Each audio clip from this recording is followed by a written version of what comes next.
하나님의 말씀 보시겠습니다. 오늘 우리에게 주신 하나님의 말씀은 마태복음 17장 1절부터 13절의 말씀입니다. 마태복음 17장 1절에서 13절 말씀입니다.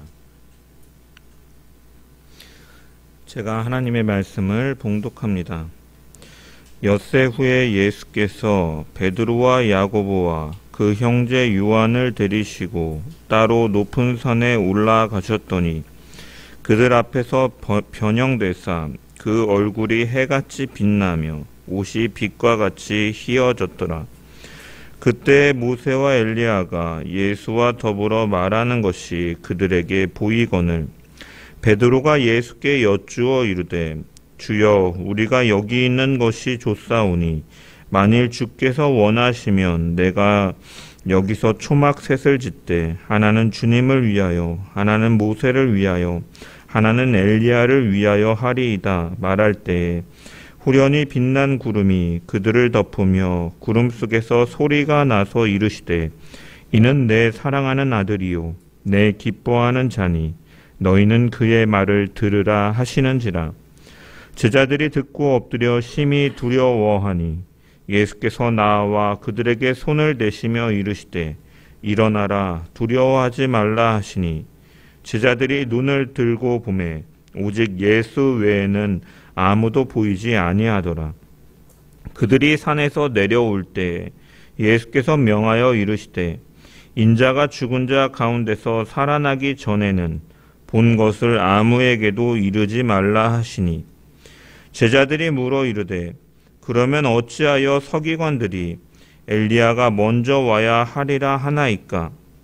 예수께서 대답하여 이르시되 엘리야가 과연 먼저 와서 모든 일을 회복하리라.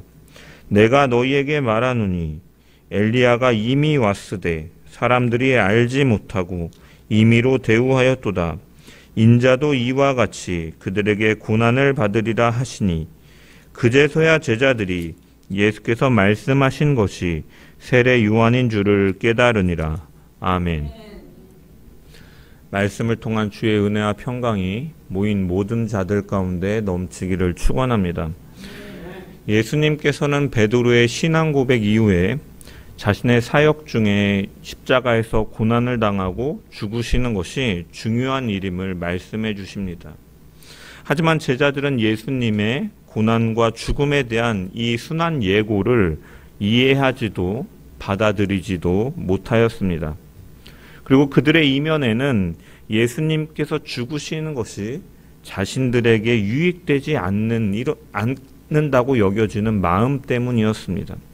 위대하신 선생님의 제자로서 그들은 옆에서 추앙받고 능력을 행하시는 것들을 목격하고 먹을 것을 주시며 병자를 고치시고 귀신을 내어 쫓는 분과 함께 있으므로 그 누리는 명예와 자부심이 너무나 컸고 또한 무리들은 그 예수님을 향해서 자신들의 왕으로 모시려고 하였기에 그분이 죽으시는 것보다 이 세상의 왕으로 취임하시고 다스리심을 통해 그 자신들 역시도 그 누릴 권력과 부를 기대하는 마음이 있었기 때문에 이 예수님의 순한 예고에 대해 받아들일 수가 없었던 것입니다. 예수님께서는 십자가에 달려 돌아가시는 것이 세상을 구원하시기 위해 꼭 필요한 그 사명이었는데 제자들은 그렇게 하지 말라. 베드로가 대표적으로 나와서 예수님 그러하지 마옵소서. 그런 일이 일어나지 않을 것입니다. 라고 하니까 그것은 예수님을 넘어지게 하는 것이고 하나님의 나라가 세워지는 것을 방해하는 일이기 때문에 그런 것은 사단과 같은 일이다라고 말씀하시면서 베드로에게 사단아 내 뒤로 물러서라라고 말씀하셨습니다. 너희가 하나님의 일을 생각하지 않고 사람의 일을 생각하기 때문에 그렇게 말을 한다라고 예수님께서는 말씀하신 것이죠. 그러면서 제자들에게 내 뒤로 물러서라라고 말씀하십니다. 사단과 같이 대적하기 위해서 앞에 서서 막아서는 자가 되는 것이 아니라 내 뒤에 서서 나를 따라고 오너라. 그것이 바로 제자의 길이다. 자기 십자가를 지고 자기를 부인하며 그 길을 따라가는 것이 바로 참된 생명을 얻는 길임을 주님은 말씀하셨습니다. 또한 확신을 주시기 위해서 우리가 앞장 마지막 절에 28절에 보면 여기 서 있는 사람 중에 죽기 전에 인자가 그 왕권을 가지고 오는 것을 볼 자도 있느니라라고 말씀하시면서 그 주님이 이 진정한 메시아시고 이분이 가시는 그 십자가의 길이 말씀하신 것처럼 생명이 있음을 확신시켜 주기 위해서 주님은 이렇게 말씀하신 것이죠. 말미에 여기 있는 자들 중에 인자가 왕권을 가지고 오는 것을 볼 자도 있느니라. 그러고 나오는 것이 바로 오늘 본문의 변화산 사건입니다. 예수님께서는 제자들을 데리고 따로 높은 산에 올라가셨습니다. 1절에 보면 엿새 후에 예수께서 베드로와 야고보와 그 형제 요한을 데리시고 따로 높은 산에 올라가셨더니라고 기록되어 있습니다. 예수님께서는 이 이스라엘의 최북단인 이 가이사랴 빌립보 지역에 가시고 또한 그곳에서 엿새 동안 이제 여행을 하시면서 제자들과 함께 산에 오르셨습니다. 이 제자들을 그곳까지 데리고 가신 이유는 무엇일까? 예수님께서는 분명히 앞단락에 보면은 자기가 이제 예루살렘으로 올라가서 대제사장들과 장로들과 이 서기관들에게 많은 고난을 받고 죽임을 당할 것이다라고 말씀하셨습니다. 하지만 예루살렘으로 향하는 길이 아니라 그곳에서 높은 산에 올라가셔서 제자들과 함께 올라가고 계시다라는 거예요. 제자들에게 예수님께서는 이렇게 말씀하시죠. 그 길이 십자가의 길, 내가 고난을 받고 죽음을 당할 것이다. 그리고 너희들 역시도 아무든지 나를 따라오려거든 자기를 부인하고 자기 십자가를 지고 나를 쫓으라라고 말씀하셨습니다. 제자의 길을 쫓아가는 그들에게 말씀하신 것은 무엇입니까? 주님이 그렇게 가신 것처럼 너희들에게 고난이 있을 것이고 때로는 죽음도 있을 것이지만 내가 죽었다가 다시 살아나는 영광을 받는 것처럼 너희에게도 고난과 함께 받을 영광이 있다라는 의미에서 말씀하신 것이죠. 그래서 이 말씀을 하시고 나서 예수님께서 그들을 데리고 지금 산에 올라가시는 것이죠. 의도가 있다라는 것입니다. 그래서 헬라어 원문을 보면은 1절을 보면은 한글 성경은 번역하고 있지 않지만 사실은 이 원문을 보면 접속사 카이 그리고라는 접속사가 기록되어 있습니다. 그래서 앞달랑과 밀접한 관련이 있음을 보여주는 것이죠. 한 17장의 말씀. 그래서 이 예수님께서 하신 첫 번째 순환 예고와 오늘 본문의 변화산 사건이 굉장히 연결되어 있는 중요한 하나의 어떠한 메시지를 드러내는 것임을 보여주고 있다는 거예요. 그래서 변화산 사건의 목적은 무엇이냐? 이 예수님의 순환 예고를 통해서 혼란에 빠진 제자들에게 예수님께서는 그 사건을 통해서 자신의 신적인 어떠한 영광의 현현을 보여주심을 통해서 그 예수님의 그 신성과 그분의 메시아 되는 그 직분을 확실하게 그들에게 알려주시기 위한 목적 속에서 그들을 산에 데리고 가시는 것이에요. 그리고 이렇게 주님이 하나님이 되시고 메시아가 되신다라는 것을 보여줌을 통해서 그분의 말씀을 따르는 것에 대한 용기를 심어주시기 위해서 예수님께서는 그렇게 행하시는 것이죠. 이 중 특별히 예수님께서는 1절에 보면 베드로와 야고보와 그 형제 요한을 데리고 가셨다라고 이렇게 기록되어 있습니다. 여기 특별히 데리고 가시는데 따로 데리고 가셨다라고 기록되어 있습니다. 이 따로에 해당하는 말을 직역해 보면은 자신에게 부합하는 이라는 의미를 가지고 있어요. 그리고 이 따로라는 단어가 이 다른 고대 헬라어 문헌들을 통해서 어떠한 용도로 사용되었는지 살펴보면은 이 표현이 다른 사람들과 구별되게 혹은 사적으로라는 용도로 사용되어지는 단어입니다. 따라서 본문의 예수님께서는 다른 제자들로부터 베드로와 이 야고보와 요한을 특별히 선별하셨음을 말씀하고 있는 거죠. 예수님께서 베드로와 야고보와 요한 이 세 제자를 데리고 따로 가신 기록은 성경 이 복음서에 보면 3번이 등장하는데 오늘 본문의 변화산 사건 그리고 나중에 예수님께서 십자가를 지시기 전에 이 겟세마네 동산에서 밤새 기도하실 때 이 세 사람을 데리고 가십니다. 또 회당장 야이로의 딸이 죽었을 때도 그를 살리기 위해 시체가 들어있는 방에 들어가실 때도 이 세 제자만을 데리고 들어가신 기록이 성경에 나타나 있습니다. 아마 다른 제자들은 이 모습을 보며 조금은 불평했을지도 모릅니다.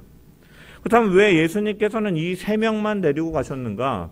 학자들에 따라서 이 예수님께서 이 세 명의 제자만을 변화산으로 데리고 가신 것은 신명기 17장 6절의 말씀, 죽일 자를 두 사람이나 세 사람의 증언으로 죽일 것이요 한 사람의 증언으로는 죽이지 말 것이며 라고 이렇게 율법에 기록되어 있는데, 이 율법은 무엇을 보여주냐면 증인의 수를 보여주고, 이 사실이 확실한 증거다라는 것을 보여주기 위한 증인의 숫자는 둘 혹은 셋이라고 말씀하고 있다는, 정하고 있다라는 거예요. 그래서 예수님께서 세 명을 데리고 가신 것은 주님께서 이러한 영광을 보이신 것에 확실한 증거가 되는 사람 세 명을 데리고 갔다라고 성경학자들은 해석하기도 하고, 혹은 또 모세가 산에 오를 때 아론과 나답과 아비후를 데리고 올랐던 그런 전례를 따라서 예수님께서도 세 명을 데리고 올라가셨다라고 해석하기도 합니다.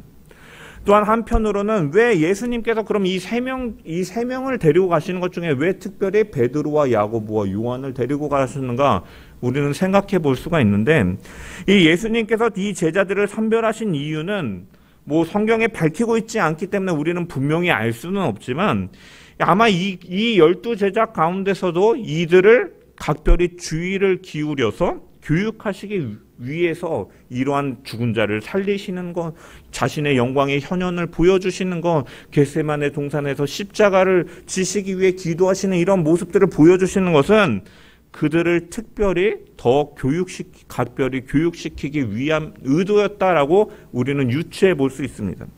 왜냐? 베드로는 어떠한 사람입니까? 12제자 중에 예수님의 수제자로서 모든 제자들의 대표, 그래서 예수님의 승천 이후에 초대교회를 이끌어야 될 책임이 있는 인물이다라는 것이죠.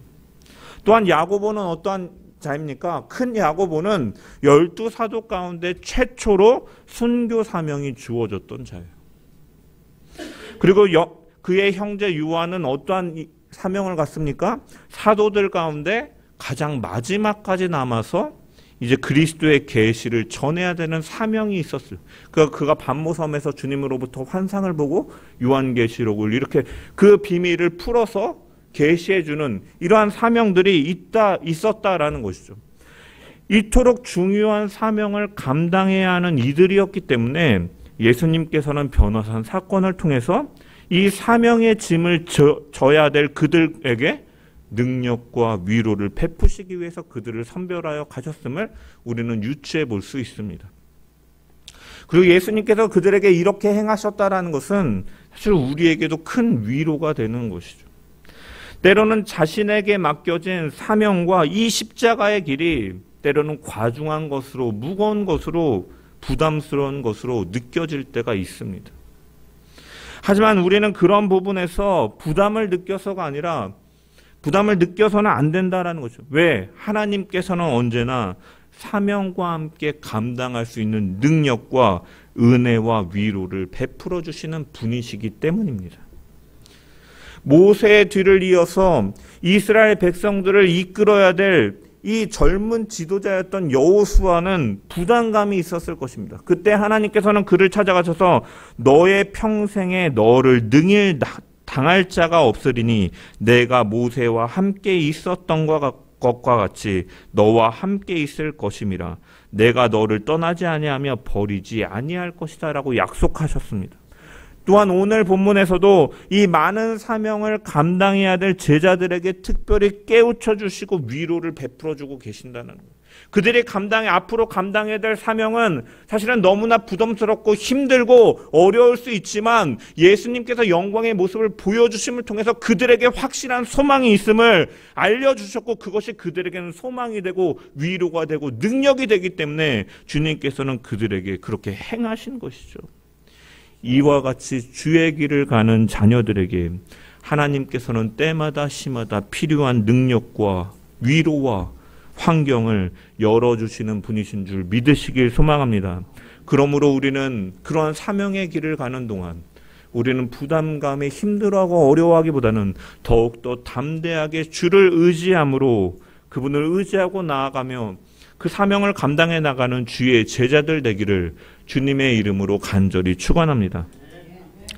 예수님께서는 그들에게 이제 변형된 모습을 보여주시죠. 2절의 말씀을 보면 그들 앞에서 변형되사 그 얼굴이 해같이 빛나며 옷이 빛과 같이 희어졌더라 라고 기록되어 있습니다. 얼굴이 해같이 빛나며 옷이 빛과 같이 희어졌다라고 기록되어 있는데 얼마나 밝고 희게 빛났는지 이 마가는 세상에서 빨래하는 자가 그렇게 희게 할 수 없을 만큼 심히 희어졌다라고 이렇게 기록하고 있고 누가는 옷이 희어져서 광채가 났다라고 이렇게 기록하고 있습니다. 이러한 예수님의 변화는 이 제자들에게 너무나 놀라운 일이었을 것입니다. 여러분 평상시에 예수님의 모습은 어떠했을까요? 예수님께서 이 땅에 오실 때 우리가 마태복음을 통해서 쭉 살펴봤지만 육신의 부모였던 이 요셉과 마리아는 부유한 환경이 아니었습니다. 부유한 형편이 아니었죠. 이것이 어디에서 드러납니까? 출생 후에 산모의 정결례 예식에서 그들이 그 양을 드릴 수가 없어서 이 비둘기 한 쌍을 드리려고 했던 것, 가난한 자에게 하나님께서 베풀어 주신 그 제도를 통해서 그 정결례를 행하려 했던 모습에서 드러나고 있죠. 또한 나사렛 사람들이 예수님께서 회당에서 가르치실 때 예수님을 향해서 뭐라고 말했습니까? 이는 그 목수의 아들이 아니냐? 그 어머니는 마리아, 그 형제들은 야고보, 요셉, 시몬, 유다라 하지 아니하였느냐? 그의 형제들이 우리와 함께 있지 아니하였느냐라고 말을 합니다. 그때 나사렛 사람들의 말 속에서 요셉이라고 언급되는 대신에 그 목수라고 언급되는 것도 성경학자들은 그가 일찍이 죽었기 때문에 이렇게 표현한 것이라고 해석을 합니다. 그래서 마리아의 아들 목수가 아니냐? 아니면 그 목수의 아들이 아니냐라고 요셉을 언급하지 않고 한다라는 것은 요셉이 일찍 죽었기 때문이다라고 성경학자들은 해석하는 것이죠. 목수라는 직업 자체가 당시에 대우받는 직업도 아니었고 기본적으로 가난했던 집안에 아버지마저 일찍 여의었다라는 것은 형편이 어려웠을 것임을 우리는 충분히 유추해 볼 수가 있는 것이죠.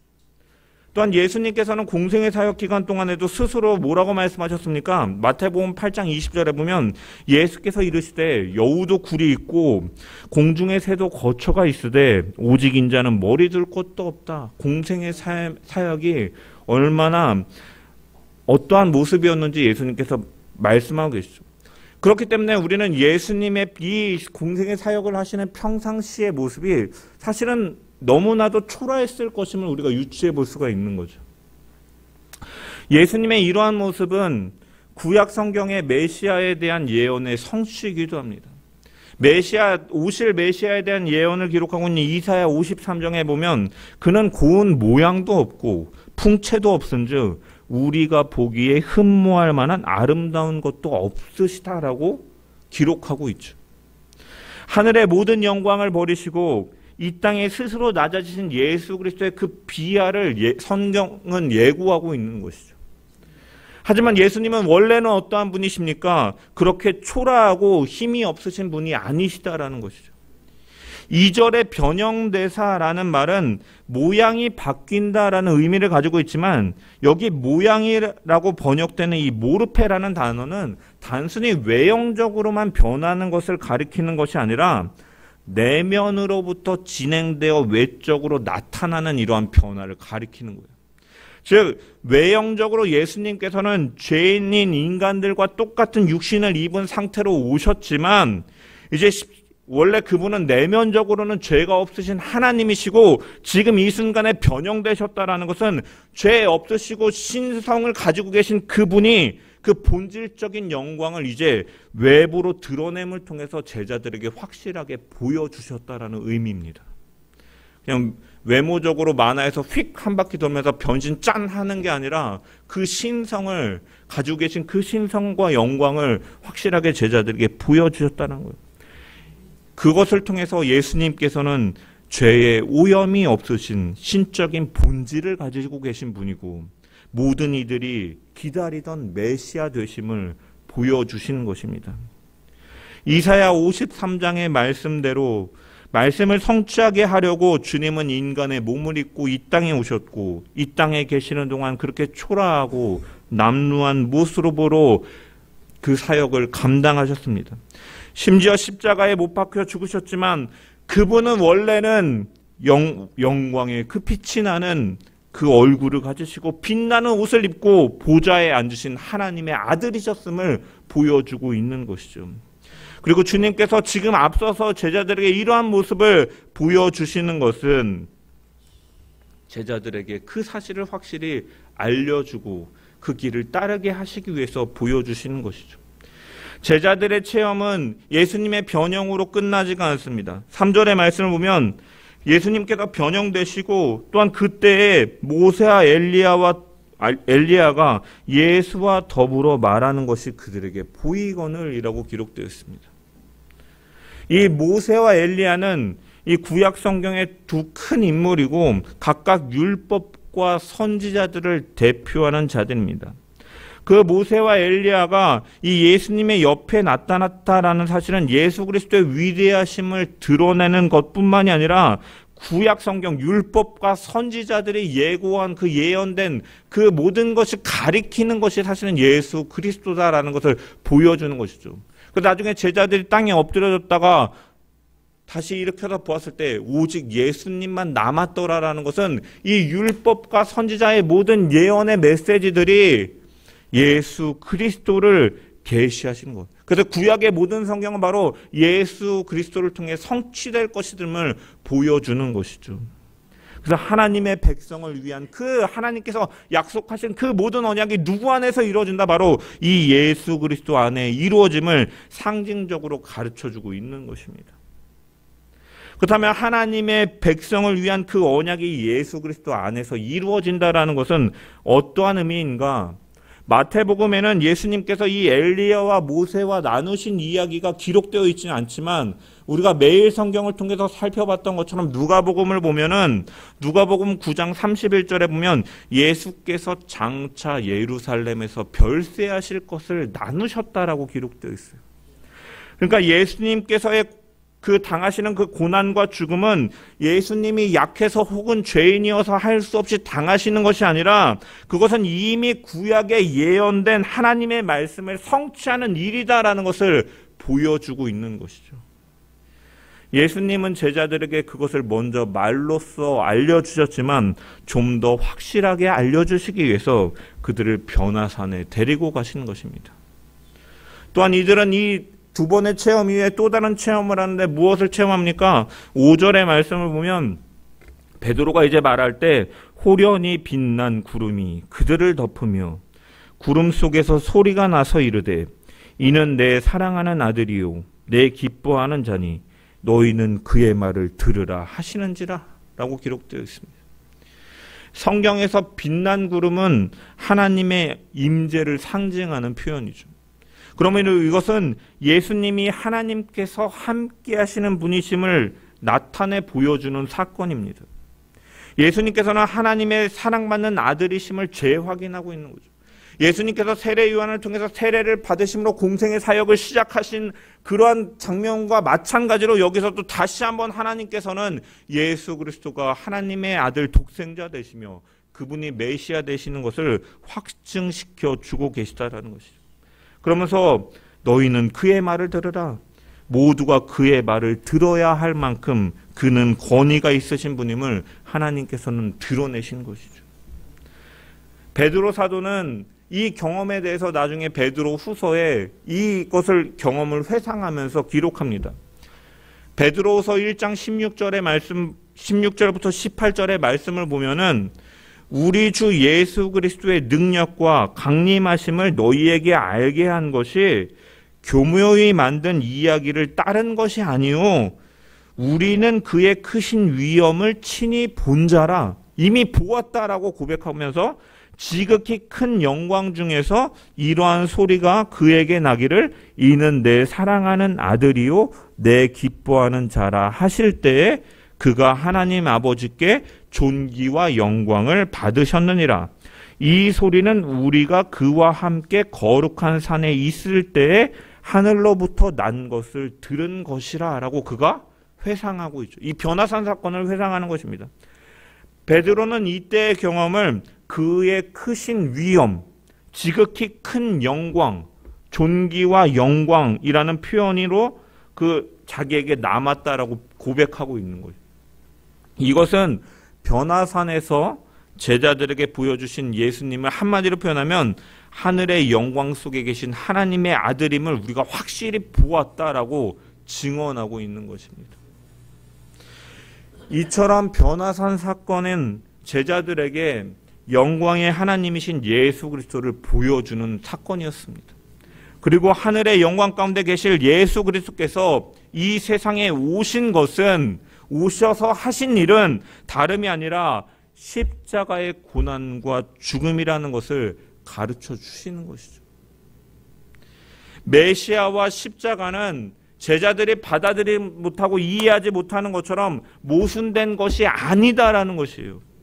십자가의 고난과 하늘의 영광은 함께 가는 것임을 예수님께서는 여실히 보여주신 것입니다. 그러므로 이 사건은 고난 당하셔야 할 메시아라는 그 이해되지 않는 말씀 때문에 혼란스러워하는 제자들에게 보여주심을 통해 주님의 말씀에 대한 절대적인 신뢰와 순종을 가르쳐 주신 사건이다라는 것이죠. 또한 제자들에게 예수 그리스도의 십자가에서 죽음이라는 엄청난 사건뿐만이 아니라 훗날 그들 자신 역시도 겪을 그 십자가의 고난, 자기를 부인하고 자기 십자가를 지고 그 주님을 따르는 길을 이해하고 이길 수 있도록 용기를 주시기 위해서 주님은 하늘의 영광을 특별히 보여주시는 것입니다. 십자가의 고난 뒤에는 하늘의 영광이 있다. 하늘의 영광을 누릴 이들에게는 그렇기 때문에 이 세상의 십자가의 고난도 있을 것이다라는 그러한 것을 예수님께서는 제자들에게 보여주셨고, 또한 제자들뿐만이 아니라 그들을 통해서 오늘날 신앙인으로 살아가는 우리에게도 분명히 가르쳐주고 계신 줄 믿습니다. 산을 내려오며 예수님께서는 제자들에게 이 영광을 본 것을 주님이 부활하시기 전까지 아무에게도 이르지 말라 말씀하십니다. 이에 제자들은 예수님께 질문을 합니다. 10절에 보면은 제자들이 물어 이르되 그러면 어찌하여 서기관들이 엘리야가 먼저 와야 하리라 하나이까? 라고 이렇게 묻습니다. 여러분, 이 질문, 이 제자들이 지금 예수님에게 이 던진 질문은 이 구약 성경의 마지막 책인 말라기와 연관되어 있습니다. 말라기 4장 5절부터 6절의 말씀을 보면은 이렇게 기록되어 있죠. 보라, 여호와의 크고 두려운 날이 이르기 전에 내가 선지자 엘리야를 너희에게 보내리니 그가 아버지의 마음을 자녀에게로 돌이키게 하고 자녀들의 마음을 그들의 아버지에게로 돌이키게 하리라. 그러면서 그가 할 일에 대해서 또한 말라기 3장 1절에 보면 만군의 여호와가 이르노라 보라 내가 내 사자를 보내리니 그가 내 앞에서 길을 준비할 것이요라고 말씀하셨습니다. 즉 이 말씀은 하나님의 그때 메시아가 오시기 이전에 엘리야 같은 이가 와서 그의 길을 준비할 것이다라고 예언하신 말씀이죠. 그래서 제자들이 이 예수님께 드리는 질문은 이러한 의미입니다. 세 가지 체험을 통해서 예수님의 그 자신의 또한 말씀을 통해서 산에서 그 본 변형과 엘리야와 모세와 함께 하시는 모습, 하늘에서 들리는 그 음성을 통해서 예수님께서 하나님의 아들이시고 영광의 메시아라는 사실을 확인했지만 그런 상태에서 메시아이신 예수님이 여기 와 계시다면 왜 구약 성경에 성경을 연구하는 이 서기관들이 말하는 것처럼 왜 메시아에 앞서 오리라 한 그 엘리야는 아직 왜 오지 않았습니까? 라고 질문하는 것이요. 엘리야가 아직 오지 않았다면 예수님이 메시아라는 것은 어떻게 된 것입니까? 라는 이러한 의문 속에서 질문하는 것이죠. 그리고 그러한 의심 속에는 아직도 풀리지 않은 물음, 즉 왜 하나님의 아들이신 메시아가 고난을 당해야 하는가라는 그러한 물음이 깔려 있다고 볼 수가 있는 것입니다. 메시아가 오기 전에 오리라 한 엘리야도 아직 오지 않지 않았습니까? 예수님께서는 이 질문과 의혹에 대해서 뭐라고 대답하십니까? 12절에 보면은 12절에 보면 내가 너희에게 말하노니 엘리야가 이미 왔으되 사람들이 알지 못하고 임의로 대우하였도다. 인자도 이와 같이 그들에게 고난을 받으리라 하시니라고 말씀하셨습니다. 그리고 13절에 보면 그제서야 제자들이 예수께서 말씀하신 것이 세례 요한인 줄을 깨달으니라 라고 기록되어 있습니다. 제자들은 그때서야 예수님의 대답을 듣고 그제서야 전에 예수님께서 하신 말씀이 떠올랐던 것이죠. 우리가 마태복음 11장에 보면은 마태복음 11장 10절 이하에 보면 예수님께서 세례 요한에 대해서 말씀하신 내용들이 나오는데 11장 10절에서 11절에 보면 기록된 바 보라 내가 내 사자를 내 앞에 보내노니 그가 내 길을 내 앞에 준비하리라 하신 것이 이 사람에 대한 말씀이니라. 세례 요한을 가리켜서 그 말라기서 3장 1절의 말씀을 가지고 오셔서 이 사람이 그 사람이니라 라고 말씀하셨고 내가 진실로 너희에게 말하노니 여자가 낳은 자 중에 세례 요한보다 큰 이가 일어남이 없도다.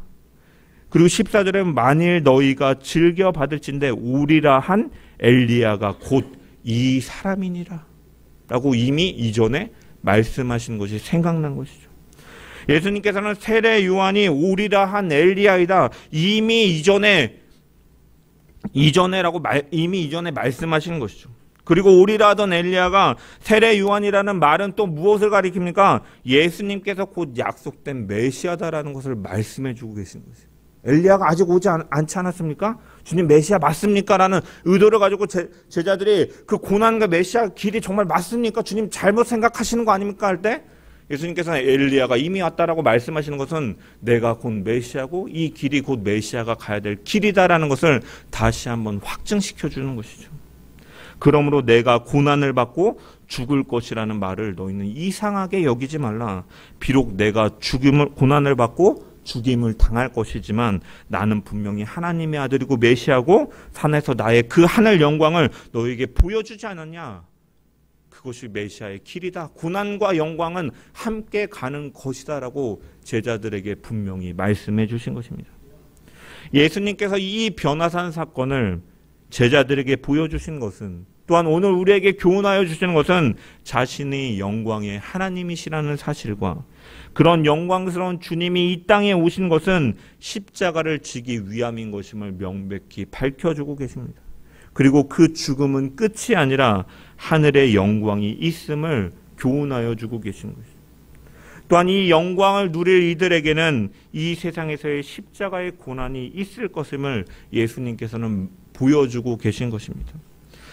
베드로는 예수님의 모습을 보고서 변화된 모습을 보고 3절에 보면은 4절에 보면 베드로가 예수께 여쭈어 이르되 주여 우리가 여기 있는 것이 좋사오니 우리가 초막셋을 짓되 하나는 주를 위하여 하나는 모세를 위하여 하나는 엘리야를 위하여 하사이다 라고 그가 말합니다. 그의 말은 지금 이 순간 영광의 그 감격의 그 황홀한 체험이 너무나 좋고 감격이 되어지고 이곳에 있고 싶다라는 말인 것이죠. 역경과 예수님 내려가셔서 예루살렘에 가셔서 대제사장들과 서기관들과 장로들에게 고난을 받으시고 죽임을 당하실 것이라 말씀하셨는데 그 역경과 고난이 기다리는 저 밑에 산에 내려가기 싫고 저는 이곳에 머무르고 싶습니다라고 말하는 것과 같은 것이죠. 그때 하늘에서 음성이 나서 그렇게 말하고 있을 때 베드로가 말하고 있을 때 5절에 보면 하늘로부터 음성이 나서 그가 말할 때 호련히 빛난 구름이 그들을 덮으며 구름 속에서 소리가 나서 이르되 이는 내 사랑하는 아들이요 내 기뻐하는 자니 너희는 그의 말을 들으라. 이것은 무슨 의미입니까? 너 자꾸 여기에 머물려고 하지마. 그가 말한 것처럼 너희들에게 예고한 것처럼 너희들에게 보여주고 있는 것처럼 그는 나의 사랑하는 아들이고 그는 메시아로 이 땅에 왔고 그 사명을 감당하는 그 길은 십자가를 지고 인류를 대속하여 죽는 길이니까 그것을 말씀하고 계시니까 너희는 그것을 방해하지 말고 의심하지 말고 당장의 그 황홀한 경험에 안주하려 하지 말고 너 역시 그 자기를 부인하고 자기 십자가를 지고 나의 아들의 그 길을 따르라라고 하나님께서 말씀하고 계시는 것이죠. 베드로를 비롯한 제자들은 십자가의 수치와 순환에는 전혀 귀를 기울이지 않고 오직 영광과 권능의 주님만을 생각했지만 하나님께서는 그 십자가의 길을 걸어감을 통하여 영광에 참여할 수 있음을 분명히 알려주고 계신 것이죠. 우리는 예수님을 믿으면서도 제자들과 같이 내가 원하는 대로만 믿으려고 할 때가 많이 있지만, 하지만 예수님은 변화산 위에 계시기 위해서 오신 것이 아니요, 그 예루살렘으로 가셔서 십자가를 지기 위해서 이 땅에 오셨고, 제자들 역시도 그 예수님의 뒤에서 자기를 부인하고 자기 십자가를 지고 제자의 길을 따를 것을 말씀하신 것이죠. 그러므로 예수님의 삶은 세상적으로 화려한 삶이 아니라 십자가의 고난의 삶이었고, 그것이 주님께서 걸어가신 길이고 우리 역시도 또한 걸어가야 될 길이며, 그 길은 고난의 길 같지만 결국 그 길의 끝에는 생명이 있고 참된 영광의 길임을 오늘 본문은 분명히 우리에게 제시하여 주고 있는 줄 믿습니다. 나의 아들 곧 택함을 받은 자 너희는 그의 말을 들으라라는 이 말씀은 우리 역시도 지금 있는 그 자리에서 십자가를 지고 가라라고 말씀하시는 것과 동일한 의미인 것이죠. 베드로는 그 황홀한 은혜의 체험을 가지면서 머물려고 했지만, 사실은 하나님께서 이렇게 말씀하신 것은 너희가 은혜를 받을수록 너희가 있는 그 자리에서의 자기 부인과 십자가를 지는 삶에 충성하라는 말씀과 같은 것이죠. 은혜를 입은 사람일수록 교회는 하늘 위에 붙어있는 존재가 아니라 그 은혜 받은 존재들은 세상에서 함께 지내면서 하나님의 거룩과 영광과 의와 공의와 인애를 드러내며 살아가야 될 책임이 있다라는 것이죠. 그리고 그것이 바로 우리의 삶의 자리에서, 가정에서, 직장에서, 지역사회에서, 이 나라 가운데 우리는 드러내며 살아가야 될 책임이 있다라는 것이죠.